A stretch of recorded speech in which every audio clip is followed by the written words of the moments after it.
Well, Fox Business Alert, the closing bell is 5 minutes away. We started the show with 2 records in play.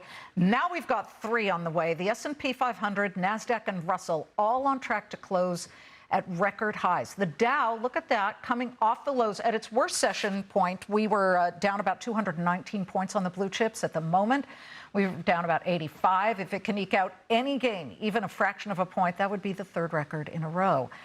We've got to look right now at Apple, though. This is a nail-biter. Apple was on track for its 4th straight record close. It just in the last couple of minutes turned negative, barely. It's down 1/3% here. Bank of America did raise its price target to $380 from $330. It's at $307 right now. And really important just to note, Micron's still on pace to close for the first time ever at $1 trillion market cap. Tomorrow's lineup includes famed tech investor Dan Niles and Zscaler CEO Jay Chaudhary. The cybersecurity firm reports earnings just a few minutes from now. Today's countdown closer, though, is picking a tech name that's on tap to report earnings after the bell tomorrow. Here is Harding Loevner portfolio manager Uday Cheruvu. Uday, what is it? What do you like here? I like a lot of things. I like Microsoft. I like Salesforce and ARM. It's an interesting one if you like the hardware play. Well, Salesforce is reporting tomorrow. It's been a little bit of a rough couple of months here for CRM. Yeah. Salesforce and just the whole enterprise software space has been really hurt by this sentiment that AI is going to eat their lunch, and that all the money that used to go to software is now going to go to AI. We just think that that's a bit of an overstretch. AI is going to take up some of the money that used to go to software, but the use case for enterprise software is so powerful that AI won't be replacing a lot of the functionality that it provides. Let me push you. In the case of Oracle and NetSuite, I have seen some people, some big companies moving over to some AI startups. In fact, we just had one last week where the company does accounting AI, and 70% of their customers are ex-NetSuite customers. Yeah. So there's a couple of differences in what NetSuite does and what Salesforce does. NetSuite does what we call workflow.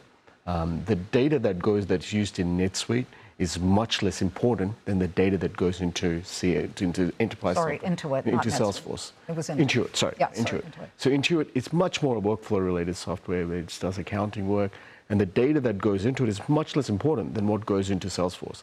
Salesforce, the data is really important to get the next sale. Intuit basically is to our today's numbers. Gotcha. You can replace that. But the other one, to replace, you need to replace all historical data and then train models on it.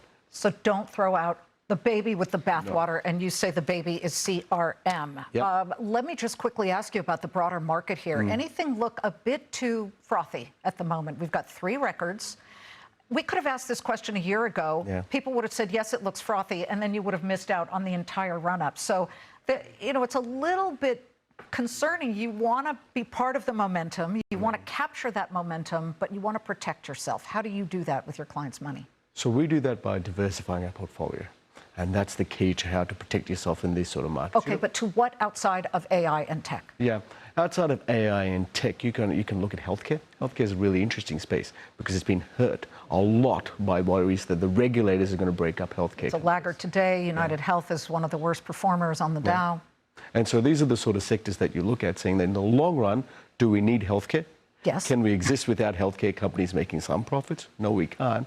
Which means you put some of the portion that you make in your profitable investments right now into these other sectors.